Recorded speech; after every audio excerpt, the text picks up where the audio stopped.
तो बच्चों आज हम पॉजिटिव प्रोनाउन और पॉजिटिव एडजेक्टिव के बीच अंतर को समझेंगे, यानी difference between positive pronouns and positive adjectives. Hindi में दोनों के शाब्दिक अर्थ तो समान होते हैं, यानी हिंदी में एक जैसे अर्थ दिखाई देते हैं, लेकिन पॉजिटिव प्रोनाउंस जो होते हैं वो अकेले आते हैं, यानी पॉजिटिव प्रोनाउन के बाद कोई नाउन का प्रयोग नहीं किया जाता है। लेकिन हम यह ध्यान देते हैं कि पॉजिटिव एडजेक्टिव होता है तो उस एडजेक्टिव के बाद नाउन का प्रयोग अवश्य होता है।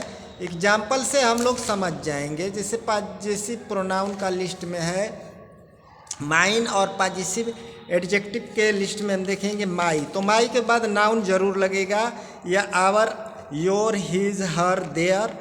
ये जितने भी पॉजिटिव एडजेक्टिव है, पॉजिटिव एडजेक्टिव के बाद नाउन जरूर आता है। लेकिन यह जैसे माइन है, आवर्स है, योर्स है, हिज है, हर्स है, देयर्स है, इट्स है, इन सब के बाद कोई किसी नाउन की ज़रूरत नहीं पड़ती है। अब इसको हम एग्जाम्पल से और स्पष्ट समझेंगे। जैसे इस एग्जाम्पल में हम देखते हैं कि यह मेरी कलम है, तो इसका ट्रांसलेशन हम बनाएंगे जब, तो ये देखेंगे, इसको लिखेंगे कि दिस इज़ माई पेन, यानी मेरी कलम अगर इसमें आ रही है मेरी कलम, तो माई पेन बन रहा है।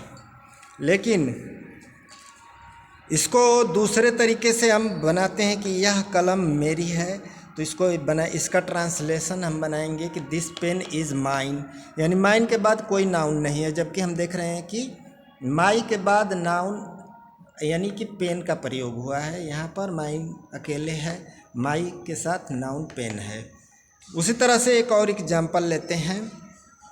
एग्जाम्पल है वे उनकी पुस्तकें हैं, तो इसका ट्रांसलेट हम ऐसे करेंगे कि दोज आर देयर बुक्स, यानी उनकी पुस्तकें होने पर देयर बुक्स का यूज हम कर रहे हैं।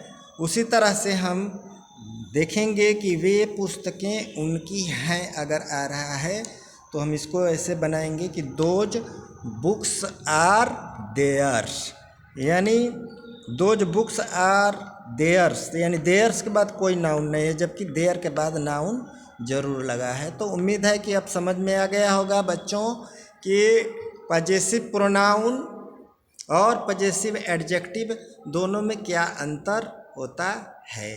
यानी एक के बाद नाउन नहीं रहता है, दूसरे के बाद जरूर नाउन रहता है, एडजेक्टिव के बाद जरूर नाउन का प्रयोग होता है।